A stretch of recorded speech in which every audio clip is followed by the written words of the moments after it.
The hidden daggers where the stories are told. The stage is set, the lights begin to glow. Get ready, my friends, it's time for the show. We're streaming live across the Twitch TV land, talking about ashes of creation. We have it all planned. Pharaoh's calling. Through the divine portal we'll soar. Together we'll conquer like never before.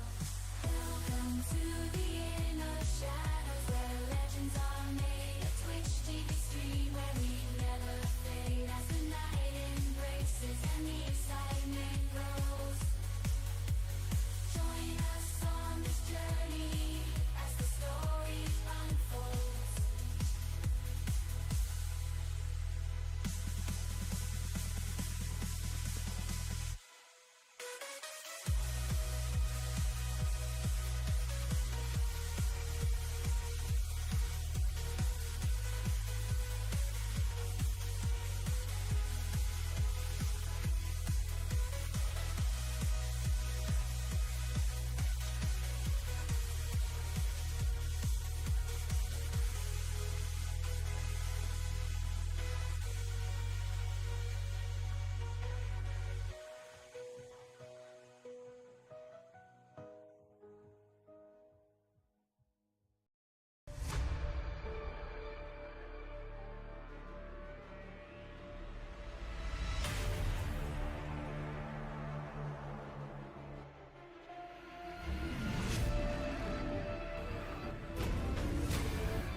Steven,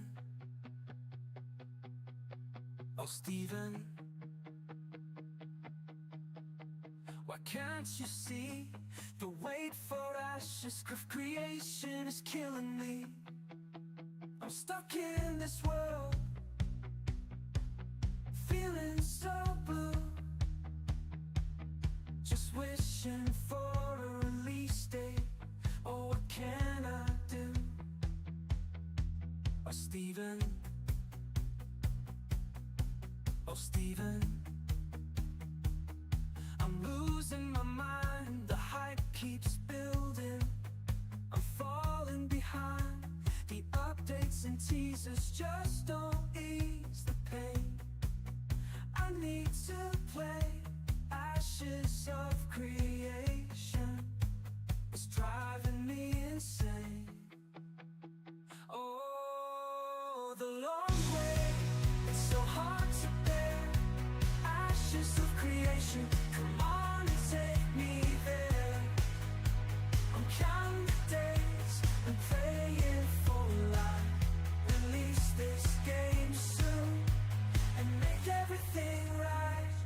Come on and take me there. I'm counting the days and praying for light. Release this game soon. Well, Steven, oh, why you gotta tease? I'm sitting here waiting, feeling weak in the knees. Can't wait to test out for two. Oh, it's such a sensation. But Steven, Stephen, please let us in this creation. The grease is on fire, the world is burning bright, exploring new realms day and night. With friends by my side, that's how I wanna play. But oh Stephen, oh Stephen, oh Stephen, why must you make us wait? Help me, help you, let me dive into the game. I wanna level up and put my enemies to shame. Oh Stephen, don't keep us on the edge, give us a taste of that alpha to unleash the rage.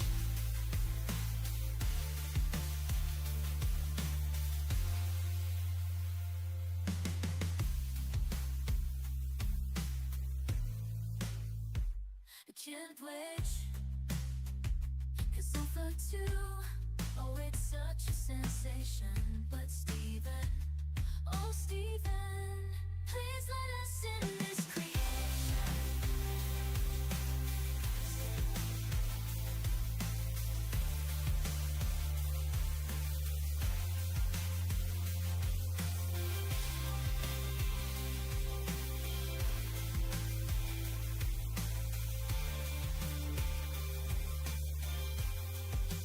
Greece is on fire, the world is burning bright.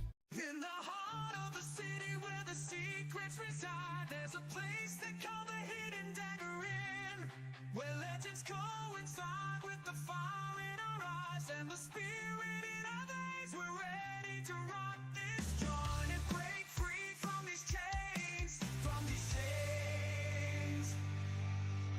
We gather at the inn, warriors and fighters in our midst, preparing for the epic battle. We won't cease and desist. As the Twitch TV stream begins, the crowd starts to roar. We'll take on the challenges, the battles, and so much more. Raise your fists high, let the music ignite the flame. We'll conquer ashes of creation, forever we reclaim through the divine pour. We'll march side by side in the Hidden Dagger Inn, where heroes reside.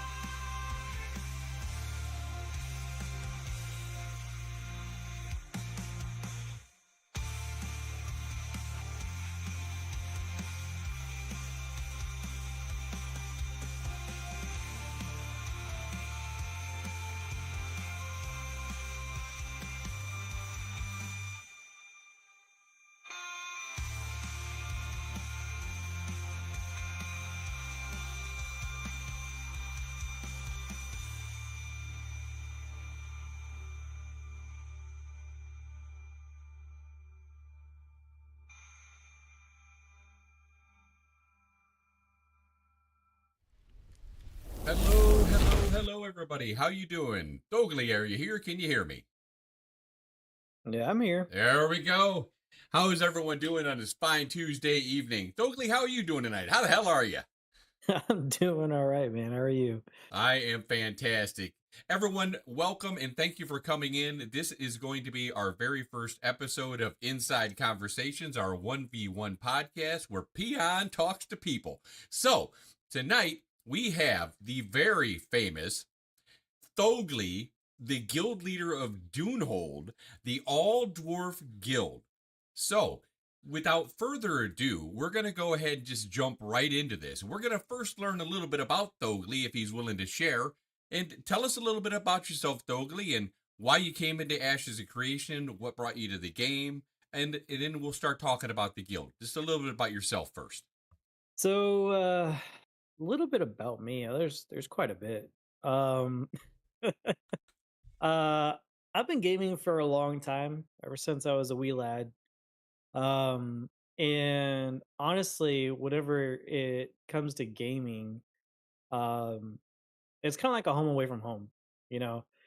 And over the years, I got into World of Warcraft, which was a big MMO. And of course, that was like our first my first, at least, real love of community. I see some of our folks in here Yep. in in the chat. Hope my overlord people are in here. Represent, represent. We can't be beat by dwarves. But overall, I just had a real love for MMOs, and just community in general, and that's kind of what led me down the path of Ashes of Creation. Um, I heard about it, whenever the Kickstarter was going off. I'm very skeptical about Kickstarters, of course, Mm. as you know, previous Understandable. previous games and studios, so or lack of studio rather. But I decided to hold off on the whole, getting a Kickstarter thing. So I ended up waiting, and then I really want to experience an MMO from the beginning again, because I experienced it whenever I was in closed beta of World of Warcraft. I wasn't in the first part of it, but I was still at the beginning, and being able to like really experience the start of a new MMO is it'll blow your mind. The kind of fun you're gonna have with other people and kind of going from ground zero. So that's kind of a big reason why I hopped into the Ashes train, so to speak. So Great, great. That is awesome. So we're going to dive right into what was your inspiration, and the exact question is going to be: can you tell us a bit about the origins of your all dwarf guild, and how did it become to be? so the origins kind of what is now called Dunehold. Thank you, I appreciate that, Magma. What is now called Dunehold, it kind of goes back to whenever I was in World of Warcraft. I became a guild leader one day, and I was really trying to do something different. I thought I was gonna be, oh, I'll be this great, guild leader, yada yada yada. Of course, I wasn't. I had my failures and trials and tribulations, as every new guild leader does. So after a while, I decided, to really get into the dwarven aesthetic, really understand what it is to be a dwarf, and that's kind of where the guild took off a little bit. In its original form, it was called Clan Ramheart, um, and that's kind of where the story of Clan Ramheart comes from. But overall, the beginning, like the very first, I guess, blooming and blossoming of what Dunehold is now, comes from my experience and my role play and kind of the stories I shared with other role players, um, in World of Warcraft. On a couple different servers. I was in Wormrust Accord and then in Moonguard. So it stems all the way back from like the beginning of my fresh dwarven roleplay days and WoW. So Okay, so you got quite the history with that, and guilds, as you said, you weren't super successful with your first guild, so they take a little bit of time, through trial and error, just like everything else in life. So don't worry about it. I'm sure you're gonna do great this time. We got your back. Can everybody hear me okay now? Do I still sound distant? I saw a few. First of all, thank you everybody for the follows. I appreciate it. Is this any better, guys? I turned up the gain a little bit. Hopefully, you guys can hear me. Okay, and also, then what are your core values and the mission of your guild of Dunehold? so values really, I mean, I would like to think that it's heart forged in iron. Um, there's a lot of heart that goes into what we're doing, that goes into kind of the aesthetic and what we're kind of trying to accomplish with Dunehold, and then forging these relationships with people and really creating from the bottom up, because this is a brand new guild technically. We haven't been, like, a lot of us haven't been together in any other MMOs. Of course, you have groups of friends that have joined Dunehold because of spreading the greatness that is. But that's kind of another big one, is just forging and creating these bonds and the kind of community that we all would want. And the last one's iron, because being steadfast and being strong and being like iron together as friends is kind of like a big core to what it is. But honestly, the mission, uh I mean, we're gonna tackle many aspects like of Ashes of Creation. We're gonna try and do as much as we can as like a dwarven guild, but overall, the mission is to really accentuate and really kind of show a different kind of experience that folks can have being around dwarves and really embodying and immersing yourself as a dwarf in a dwarven guild, in a dwarven node, just really surrounding yourself with that aesthetic. So that's kind of what our mission is going to be. It sounds pretty good. I've talked to some of the members of your guild, and they really seem to love you. So I think everything's definitely going on the right track. But what are some of the unique challenges and advantages of having that race specific guild that you're going to run? They're uh they're kind of like, I wouldn't say they're like complete disadvantages, but people do think that we're just not accepting period of other people.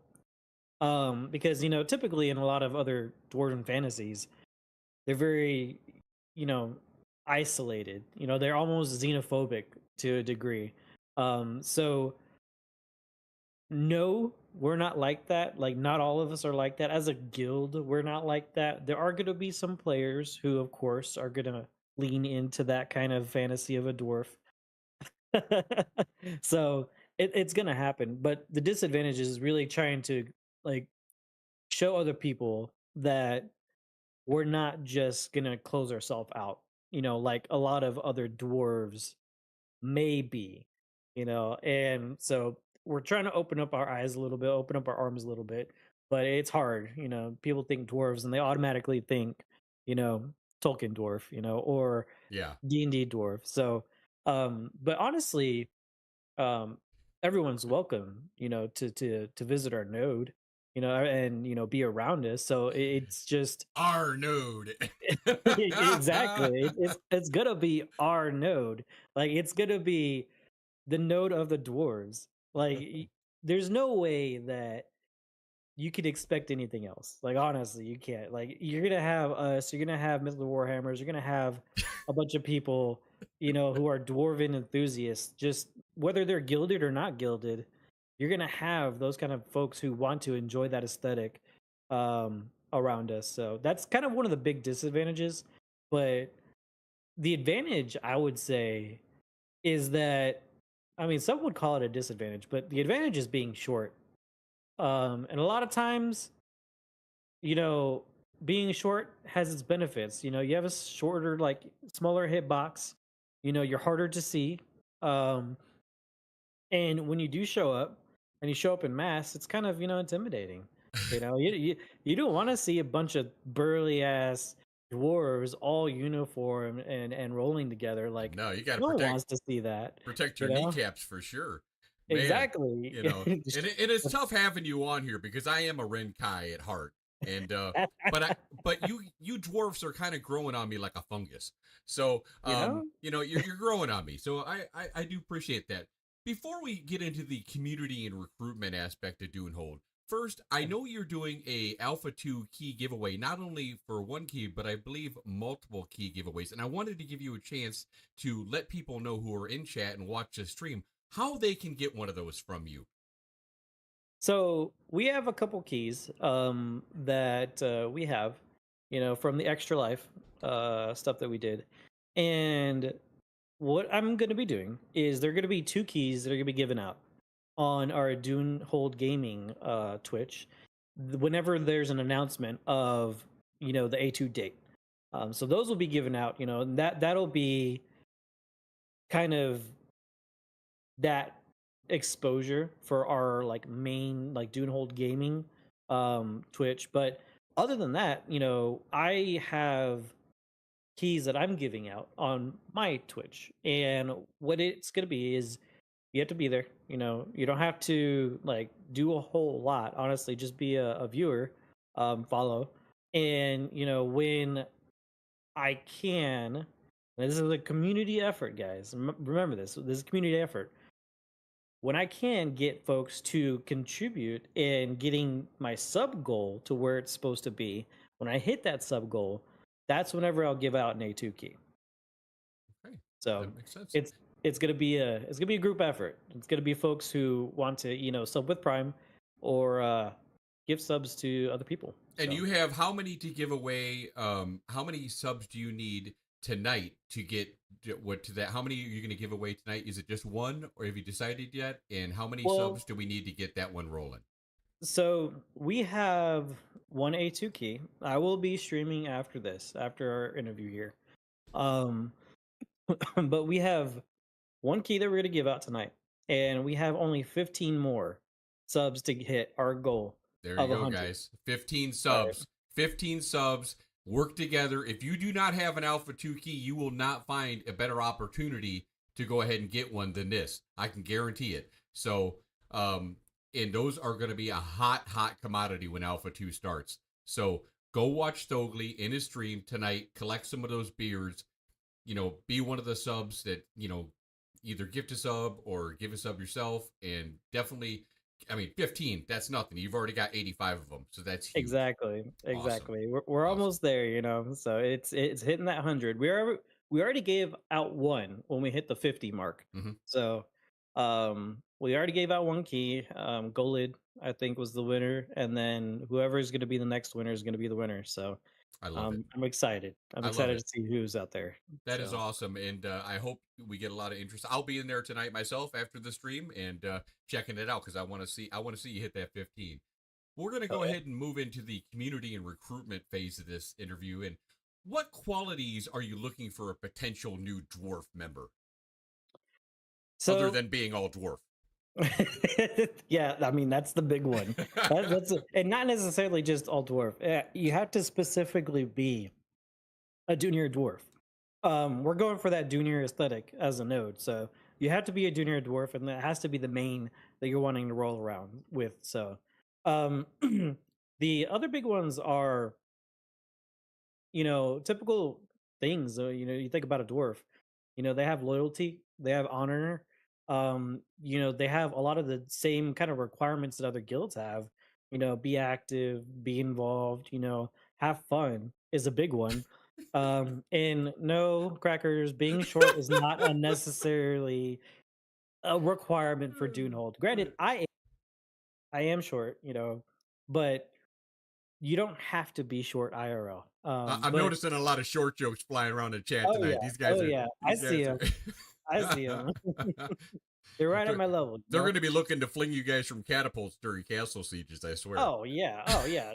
Of course they are. They make fun and everything, but um, you got to remember, guys, dwarves are gonna make the best gear that's out there. All right, so do you really want to piss them off? That's good. So, that brings me to a question as far as what are you looking for? And I mentioned this to you earlier in your stream. So, if somebody gets into your guild as a dwarf, right, and they're Mhm. part of your guild, are they able to roll in alt that's not a dwarf? So we officially, as Dunehold, we haven't established an alt policy. But here's something that I gotta be very open and honest with you guys about. Mhm. In no way can we, as gamers, force you to do your main stuff. Like, we want people who want to be a main as junior dwarf. If you choose to have an alt, then you choose to have an alt. Um, we can't control in our node like what races come in and out. Otherwise, we're gonna have corruption out the ass. Like, let's be real. If we try and control every single person who comes into the node, we're gonna have a lot of corrupted players. So the alt policy is kind of waiting on going through A2 and finding out what the want and need from our fellow dwarves are, and maybe from the rest of the community. Because overall, I know folks look forward to experiencing the dwarf node. So um, we'll kind of see and shoot from the hip, see what our fellow members want in Dunehold. Good. That's good. One of the things that I know you guys are doing right now, you're doing a lot of things as far as together now, even though Ashes is not doesn't really exist. We can't play it yet or test it. You guys are playing Smite. You're playing Lord of the Yep. Rings. What other Yep. things are you doing to build a sense of community and camaraderie within your Guild of Dunhold? So it's it's kind of playing games, is one big thing. Getting to know your fellow guildmates and understand how they play games, what they like, what they don't like, as far as what kind of game styles that they like. Also understanding, what piques their interest. I believe as a guild leader myself, and hopefully my officers are a lot like right there with me. I think a lot of them are, but um kind of understanding every member as they come through, like what piques their interest, and trying to do that is what we try and put forward. Now, a lot of times it doesn't work because, let's be honest here, you get into a guild for a game that's not out yet, Mm-hmm. and some guilds don't expect you to be very active. You know, we expect some activity from you. And we do, heartbeat checks. We do events. We have prep for A2. We do those meetings as a guild. We did, it used to be called Thursday with Thoghli, but now it's called Thursday with Thoghli Friday edition. Where every other Thursday we all get together and play games with me and just have a good time, bullshit, drink and just have fun. And there are nights where we'll get together and watch movies, watch shows, just anything that we could do to really experience and promote that sense of community is what we try and do. Now, I'm assuming it's an 18 plus guild, so you're not looking to have a bunch of squeakers in there. And also, is Discord mandatory? Discord is mandatory. It is Okay. mandatory for voice communication, yes. Okay, good. That's good to know. Let's see. How are you going to handle conflicts or disagreements among other guild members? Let's say that somebody mistakes another dwarf, and maybe it's because they couldn't tell because she has a beard, and she was hitting on somebody else's wife. They sometimes get confused. So let me Uh-huh. know what you plan to do with disagreements if somebody offers to marry someone else and someone else's wife. So that's a touchy subject. Um Disagreements are gonna happen, you know. We in Dunehold, we have an open door policy, um, as well as direct chains of like addressing issues. On top of that, we have a completely anonymous bot that we created that we have for people who get too uncomfortable and just want to notify leadership of something that they don't like. Like it doesn't track any kind of name or nothing. Like it's literally a You can't submission put "I of don't like that I'm short." no, I That mean you won't work. can, but we're Okay. not gonna know who that is. Like but on top of that, we also handle it because we're all adults. You know, we feel like you should be able to resolve that conflict with another adult. And if you can't, if you need leadership to mediate for you, we'll do Mhm. that. But it's definitely like we're an older group. We're all drinking buddies practically. If you drink, and no, that's not a requirement for Dunehold. It's weird, but it's not a requirement for Dunehold. So, um, but yeah, it's very much uh be good to each other, handle it like adults, and if we need to get involved, we'll get involved. So, That's fair enough. That's fair enough. What are some? What can I know? You guys, there was a few of you in Alpha One. So, what is some of your memorable events or stories that you can share that you had with the guild that you'd like to bring up? Something maybe from Alpha One. well, specifically from Alpha One was I talked about it earlier today in my Was it share. trying to kill an overpowered healer? Did he No, need all of Dunehold to kill a healer? no, it was not. I couldn't resist. I'm um, sorry. it was actually we thought that we could try and take on that pyro worm. It didn't work out very well. It was very short lived. Ha, get it. um, but no, it was that there was also some like little role play things that we did, taking pictures with each other, and overall just experience, A1 together. Um, that was a fun experience, and that's not even like the peak, I think, memory. I would say for Dunhold. Um, I think probably some of the peak ones are when we had our New Year's stream, and for New Year's I had to do a glitter beard. That was fun. That was horrible. I don't want to do it again, guys. I really don't want to do it again. But if the guild wants me to. But yeah, That's great. that along with in Ascension WoW, it's a free version of WoW. Hmm. We did a marching event where we just marched from, I think it was Stormwind, all the way out through Kilmendor to go attack a world boss. So we just marched the whole time. There's a bunch of us. There's a bunch Awesome. of us in a line, and it was real fun. So Awesome. Let's get into some of your future plans and aspirations with your guild and Ashes of Creation. And sure, what are your guild's short term and some of your long term goals in Ashes of Creation? short. Well, I yeah, guess but it's short. that's a given. Why you Yeah, guys say short? yeah, I did. Yeah. No, I mean honestly, Vertically challenged. honestly, there we have a lot of aspirations. We do, as a guild. But the big one for us, like one of the major ones, is really getting that node. And here's something that I kind of go over a lot with And which folks in the node? guild. Which one are you looking at? You looking We at don't an know yet. academic or okay? We don't know yet. We have to really test them out. You know, we really have to wrap our head around like what's going to be beneficial for the guild long term. So we would like to test out the scientific academic node.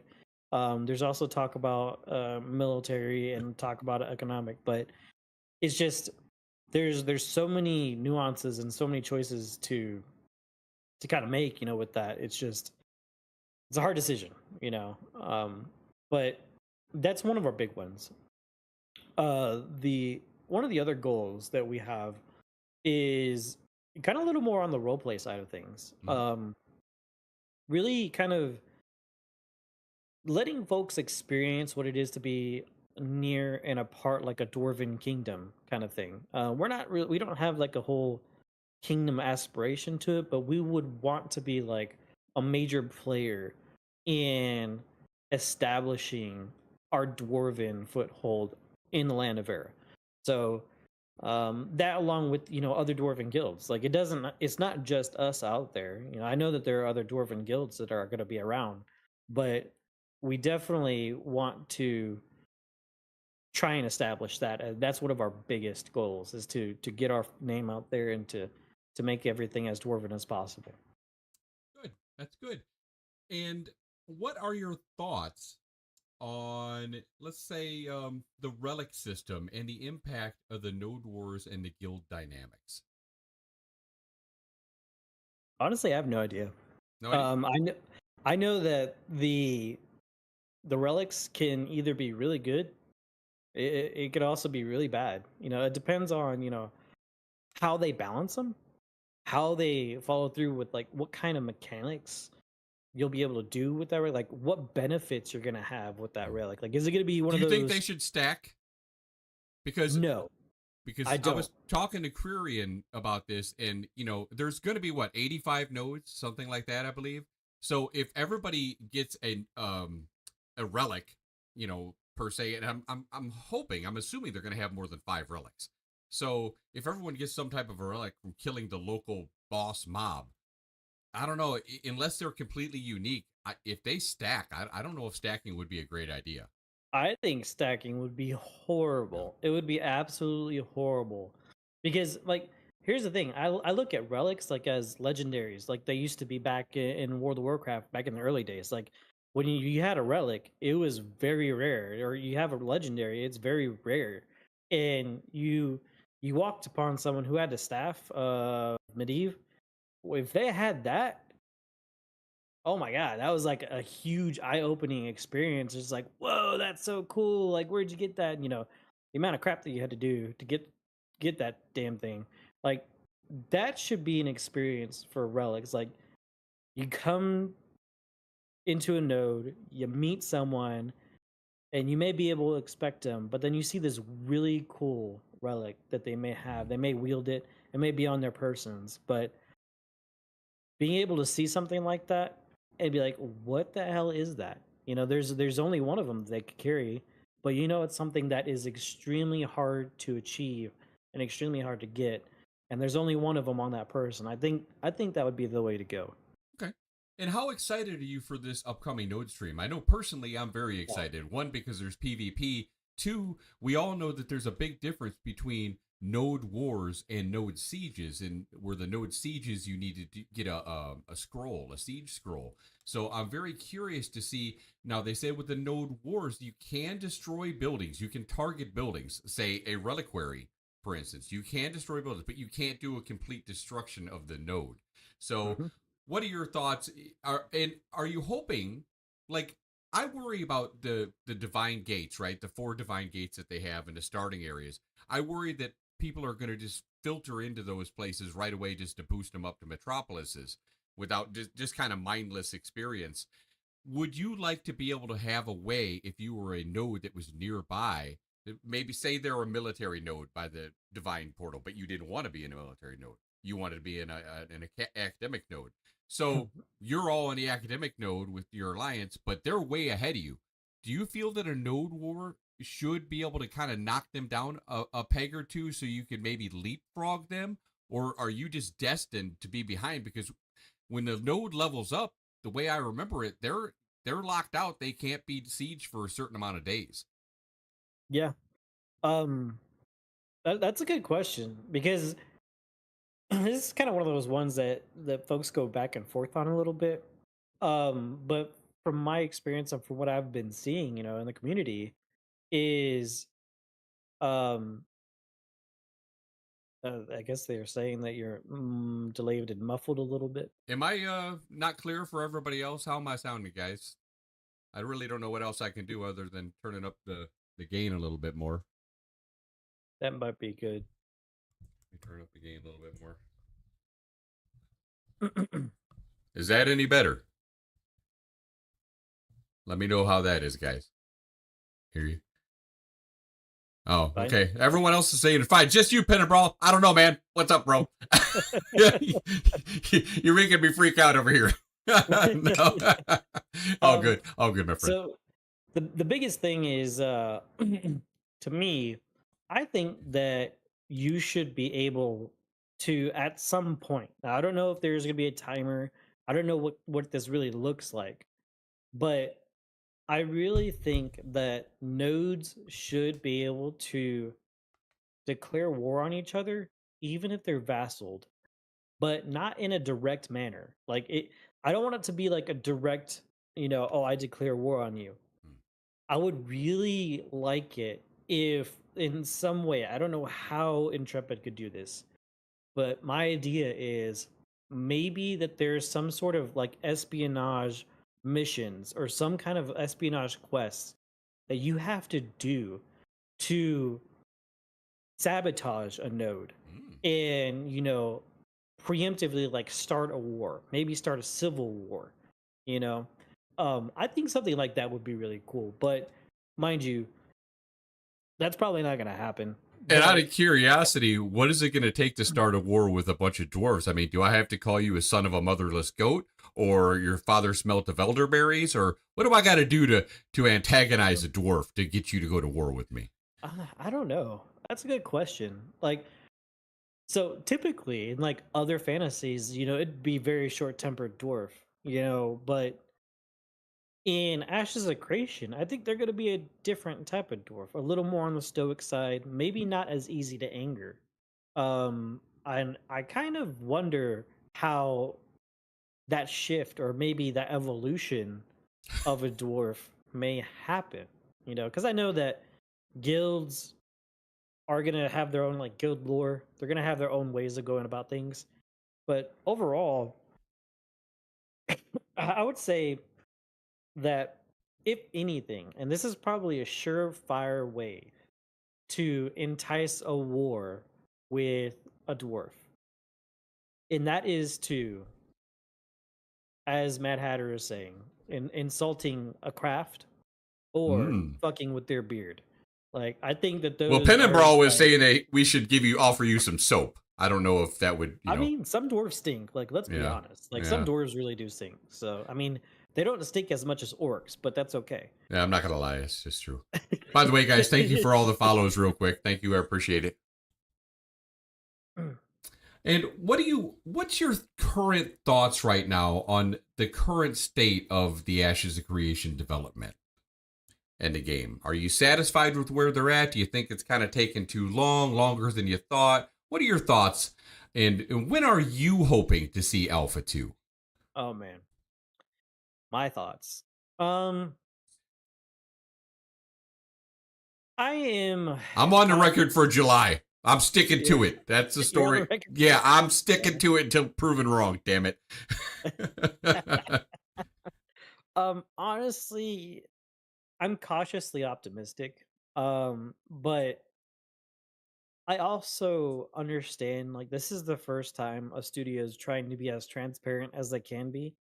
Um the patience wanes, Hmm. and having people stay patient and keep on to that hope that Ashes of Creation is going to provide something that, other MMOs haven't been able to for years, and do it in a manner that comes out amazing the first time around.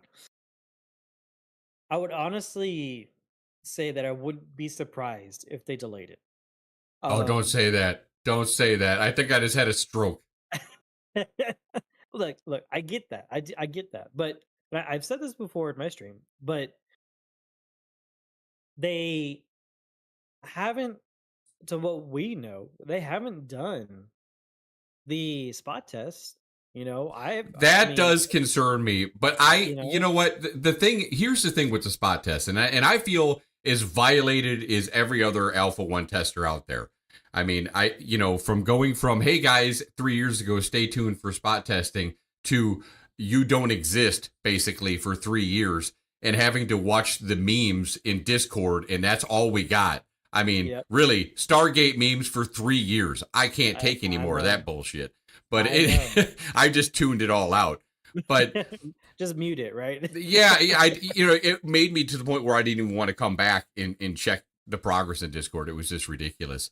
Mhm. I don't think that they're going to delay it because Steven has been very vigilant about seeing somewhere along the line, somewhere in the process, he's been burnt, and some of this is to his own fault, but he's learned from his mistakes, and I really feel that they are on a strong timetable, and he believes in his heart that they will meet that timetable.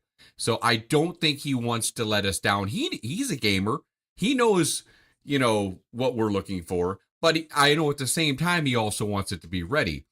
But I don't think he would have pigeonholed himself into quarter 3 if it wasn't ready. So if it's not ready yet, maybe it just needs another month or so, and that's where they have that wiggle room for September. Yeah, I get that. I do say that I see how they said that they've learned. I understand that. But here's my thing is, from the experience that we all have experienced with Ashes, they've said one thing, but whenever it's crunch time and the time starts ticking and you start getting closer to the actual testing dates, like they took out the naval content, you're not going to have rogues for A2. There's a lot of things that are missing. And what was it, in January or December they said that they're going to have all the classes except for maybe I believe the there's a reason for this. For you the know reason that they're not putting in Rogue, the reason that their naval's just not ready yet. Let's admit that. I mean, yeah, But yeah. we have to put these facts together. One, that they switched to UE5, right? So which is supposed to speed up development of MMO. They are now fully into it. They're all cock lock ready to rock. They've also got now over 200 developers, which are I'm sure onboarded by now and really getting busy. I am positive that they are farther ahead on many things that we know of, but it won't be shown. Either it's not shown because it's not up to Steven's standards yet, or it won't be shown because they need stuff to give us during Alpha 2. It's like, they got to throw cheese in front of us, like in front of a mouse during Alpha 2. And that's why I believe Rogue was delayed, because they know either you love a rogue or you hate a rogue, and you will come back to see a rogue in Alpha 2 if you stepped away. And that's kind of and everyone's going to come back for Naval, to see Naval in action. Not only come back to test it, but come back to watch it. So that's why I believe those two are not a main focus. But you'll have Bard. There you go. By the way, shameless plug, I have a Bard video coming out tomorrow on my YouTube. Make sure you come check it out. Thank you. All right. Go ahead, sir. I mean, nothing against bards, nothing against any of the archetypes or anything like that, but I just have seen the way previous developers have made their games, and to my viewpoint and what I'm seeing is they're kind of following that same pattern of other developers of saying one thing, time passes, then that one thing they said, it changes. Saying another thing, time passes, then that one thing they said, it changes. I have yet to see Intrepid, or Steven really come out with this is what's happening and then follow through on it. It would be nice if they'd be a little bit more committal. I can see where you've got this idea, a little bit of backtrack in some of, and I don't believe it's Steven. Trust me, I believe Steven wants to let loose. Oh yeah. But he's got, Margaret's going over there. You better not say shit.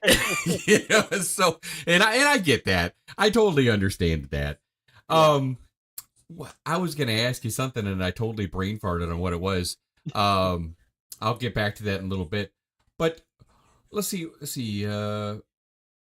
What do you think? What are some game mechanics or features you think that could be improved or added to better support a race-specific guild? So, nodes being like a cultural focus, and having that real pool to providing race-specific guilds, their aesthetic. That goes a long way. I would like to see, what they do with roleplay, like how they name their servers, what kind of things that we could name. You'll be able to roleplay in the Hidden Dagger Inn, by the way, because Draco's going to get me a freehold, right, Draco? Yeah, but please. Okay. Anyway, go ahead.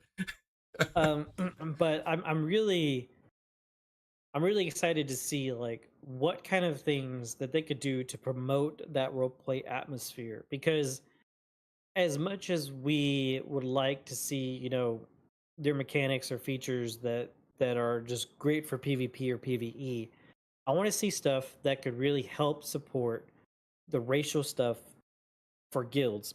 That includes maybe settings of the armor that you have, maybe with the banners that you're able to do with the backpacks on the back, having those racially themed, really being able to get into what kind of armor that you're donning on your mount, maybe changing some nuances of that to give your mount a little bit more of a racially themed aesthetic, but that's just getting into and kind of fine picking, what could be supported. But overall, already, with the aesthetic of, how your node grows by those who contribute around to it, and that racial aesthetic that you're going to get from that, that's a big benefit for anyone who is looking at being part of a racial guild, like a racial or specifically a cultural one type of guild. It makes a lot of sense, to experience that kind of thing, surrounded by others who like that kind of stuff. Now, seeing that you're an all dwarf guild, Mhm. would you be opposed? And what are your plans for alliances and partnerships with other guilds? I mean, would you partner with an all orc guild? Could you see yourself doing that as an alliance? Or are you just looking at just guilds in general to possibly, have an alliance with or partnership? So, something that I have said a couple times, maybe in a little bit more of a closed door scene, but I'll say it here. Um, when we're looking for alliances, and looking at people who are going to be real close to us and are going to be part of our inner circle, dwarves will always come first. Always. And that's just to help promote the mission and the goals that we're trying to really rally for. So other races, they may be around as like a handshake agreement, maybe an out of character, nod of the head kind of, hey, we see you over there. We do want to work with you at some point. But as far as official alliances, we are always in Dunhold gonna have dwarves be first. So if Yeah, if we can't like have all the spots filled by dwarves, then we'll probably cross that bridge when we get there. Draco said, aren't orcs and goblins racial enemies of the dwarves? So I believe they are. I'm making an exception for Thoghli because he's so likable. I'm putting my bad thoughts aside. So we're giving him a chance, but that makes sense, and it's going to be a little bit more difficult, I think, for an all dwarf guild. But I think you'll be fine and you'll manage it. And the last question, really regarding the dwarf guild or any other race specific guild, is what advice would you give to other players looking to start or join a race specific guild in Ashes of Creation? And So and don't do it's not an option. no, it's not that. It's here's the, I guess, the kind of big advice that I would give to anyone looking just to even start up a guild. Um, Staying on the path, being persistent, having that consistency with what you're doing as a guild, goes a long way. I'm taking from personal experience a little bit. With whenever I first started our guild, Clan Ramheart, back in the day, there are folks who pretty much shit on me because they're just like, "Oh, race guild, like that's dumb. Why are you gonna do that? Ashes isn't gonna be for you. That's not gonna succeed." Mm-hmm. I can see You that know, happening. I understand how that could happen, but here's the thing: we're here. You know, we have members. People know our name, so don't get discouraged by what other folks say you can't do. Yeah, And I mean, as hell, I found Dunhold, you in the crowd. I mean, yeah, exactly, I just through exactly. my nose, I found you in the crowd, but I found you. So I'm sorry. Go ahead. I cut you off. But as Panumo said, like, if you have a vision, stick to your vision. If you have something that you're really wanting to do, and that in your heart of hearts that it's something that you want to accomplish, find the like people who want to help you accomplish that. It's gonna take a long time. It's gonna take many, many, many moons Mm-hmm. of you not having the people that you are gonna want. You may not have the numbers. You may not have the kind of push that you're looking for.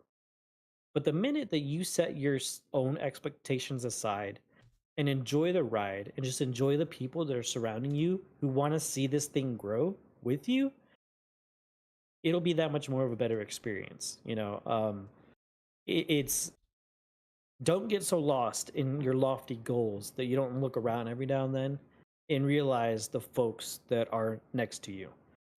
That's kind of the biggest thing, because without leadership, without the members that we have, you know I wouldn't be here. Junehold wouldn't be here. So it's really the people that I surround myself with and the people who want to be around us that makes Junehold what it is. And as an outsider, being part of Overlord, and shout out to Overlord, by the way. And first of all, I want to, before I go on with that finish his thought. I want to thank everybody who's showing up for our very first podcast tonight of Inside Conversations. And again, I wanted to thank Thoghli for taking the time out of his day to come talk about his guild and join us tonight on our very first episode. So again, thank you to all the followers and you guys coming in and join us. But back to one of the questions, this is a question I bring up a lot in my streams. How are you going to prepare for new content releases in Ashes of Creation, specifically in Alpha 2? And what are your thoughts on wipes? Are you worried about wipes? We know they're going to happen. I'm trying to embrace them because, either find different leveling paths or different classes to play. But what are your thoughts on possible wipes and just content coming up altogether? And even post-launch, are you going to be on the test server since you're an alpha player and testing stuff out before it comes out and getting ready for it? So, concerning wipes, we are all there to test. Mm-hmm. Okay. Anyone who thinks that they're going to be in Alpha 2 just playing a game, no, you're there to test. You're there to help out and test the game, see if things break, 100%. try and break things and report it, Kick a dwarf, see what happens. Did I say that out loud? Oh, my bad. That's what we're there for, and the idea that some folks may have, like, oh, we don't want to wipe, no, they were upfront and honest. Like, they're gonna try not to wipe, but it's gonna happen. It may happen. Some things might get broken to where it's critical, and they're gonna have to change stuff and do rollbacks. It's something we experienced in A1 a little bit. So for those who are fresh coming into A2, just remember that you are part of testing. You're not there to play the game to its full extent because not everything is there for you to experience. And they're there to offer you the experience of doing this alongside them. So that's one big thing. As far as content, the content is going to be there no matter what you do. It's just how you make it. For me specifically, it's going to be showing what kind of things that we run into as Dunhold. Me and the other streamers that are going to be streaming, with me and doing what we're going to be doing. We're going to give our own kind of spin on the experience. But outside of that, like, there's going to be almost too much content because there are going to be folks who are going to be theory crafting, who are going to be trying to break all these kind of systems, who are going to really get into the nitty gritty of what they think, Ashes is going to be live launch because they're experiencing A2. Just sit back, relax, enjoy the testing period, and remember that you still have a while to go before you get into the full game. So absolutely, it's just not get yourself overhyped. Yeah, and that's the big thing. Yeah, I made a video on my YouTube channel not long ago about setting expectations and how I feel that, like you said, we're here to test. When we do get in, we're here to test. Yes, of course, we're going to be playing the game, but we're going to test it as well. We're going to try all kinds of different leveling paths, look for bugs, so on and so forth. And one of the things that I wanted to point out was people just need to check their expectations simply because even when we get to the point of launch of Ashes of Creation, whenever that is to happen, I believe that, and this has been the case for many games, EVE Online especially, didn't hit its peak membership until about 11 years down the road. Mm-hmm. With Steven's vision and the way he operates, as long as they have the core systems and some progression systems ready to go, I could totally see them launching the game as long as those were flawless and polished. Now, this game of Ashes of Creation, when it launches, will be unrecognizable 10 years from that date. I can guarantee it. This is a game that I believe will be going on for a very long time. And I hope people are ready for that. And I hope their expectations aren't just so high where they're expecting him to have this whole world that he's talked about in right away. I just don't see it happening. Not if we ever want to get a game before Star Citizen. Exactly. But yeah, that's kind of my thoughts on that. I really hope that people keep that in the back of their mind and realize just stick with it when we do launch and we get in that game. The game's going to be far better in 10 years, and then you're going to go, damn, why didn't I stick with that game? And Yep. that's kind of my thoughts on that one. Now, as far as your dwarven guild, how do you manage to distribute? How are you going to manage to distribute your resources within your guild? Considering your unique racial traits of the dwarves and stuff like that. So we don't have an answer for that. It's something we're actually going to be testing come A2. There are a couple different things that we want to figure out as far as like the ins and outs and logistics of making things like fit for us. But being that we'll have a lot more players to experience A2 than we did in A1, we'll really be able to get into the nitty gritty of what material, kind of chains that we're going to have to address. Because a big one for me, and this is something I mentioned in the past too, is I'm getting kind of the hints of what experience Ashes is going to give is going to mimic some other games. Specifically, when you talk about regional materials, that to me, I look back on when I played Life is Feudal. We had regional materials that we had to go from one area to another just to complete something. So it's it's something that we have to kind of see if it really works out. And yes, you're right, Thorbus. We do have our pillars. We have the big pillars for each of the clans, but how that actually fully pans out, we have to test. Like that's not a solidified 100%, stamped final product that we're gonna get.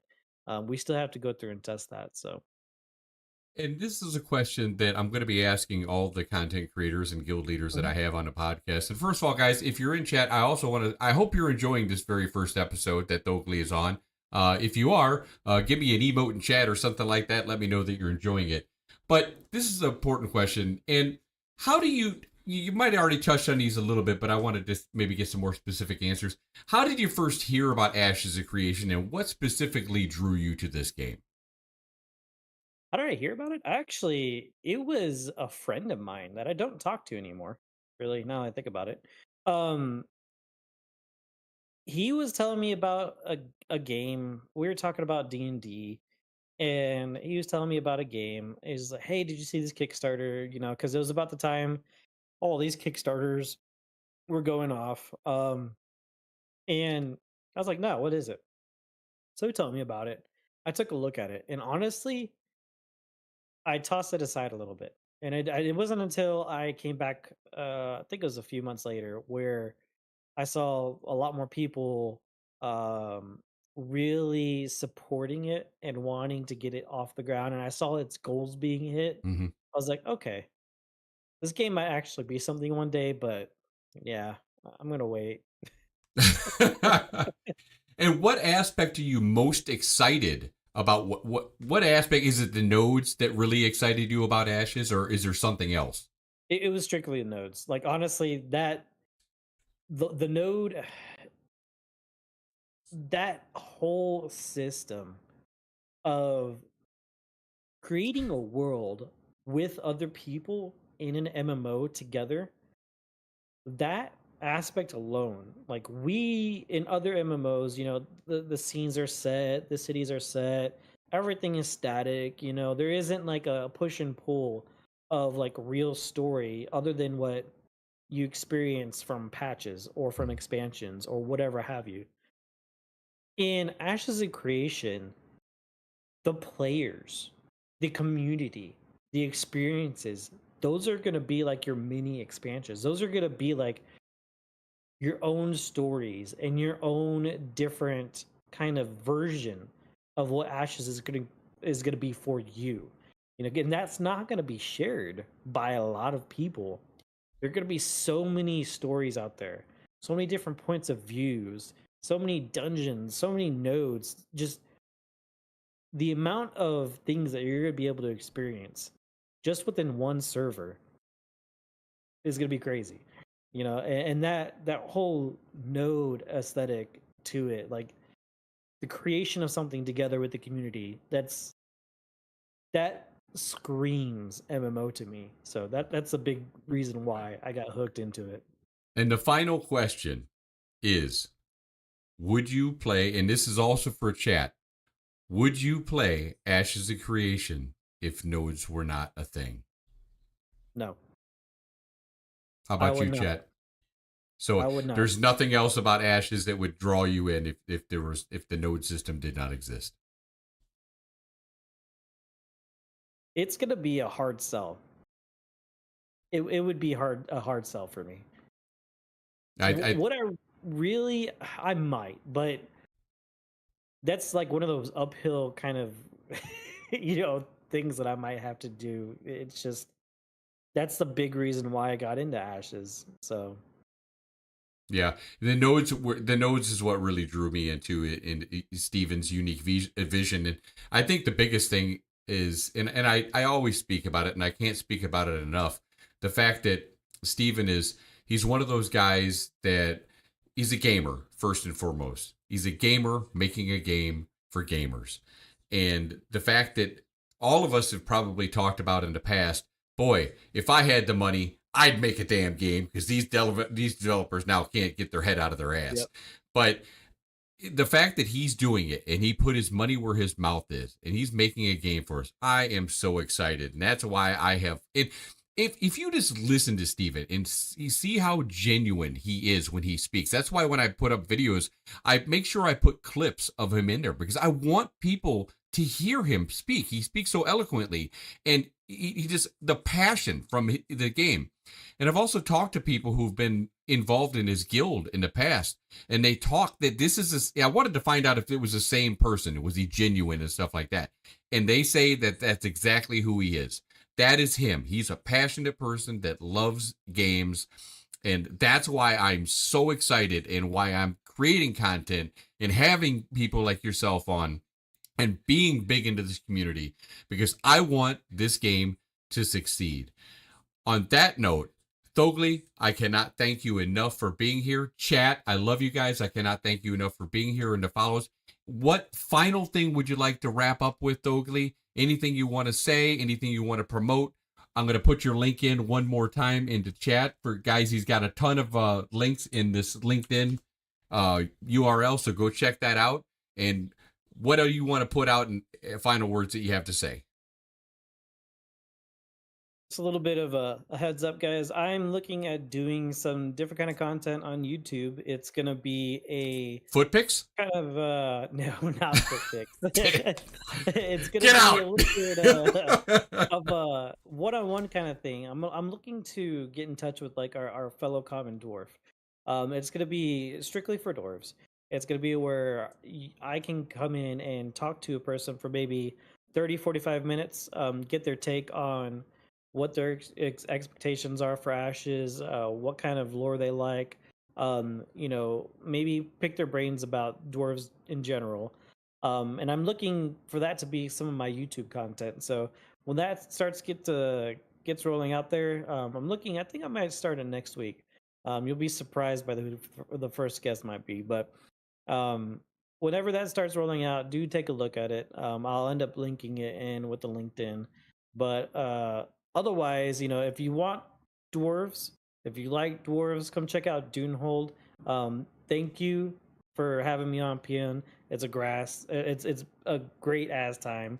Just talking with you. I know you're an orc and everything. Yeah, I know. Besides all that, it's gonna be a good time, and I appreciate you and everyone else who wants to have any content creator on. So you know what? I really appreciate you coming on and being the first host for us and the first guest. And again, I can't say this is the most viewers we've had in chat since I've come back to streaming, and I'm really, really happy. I want to thank you all for that.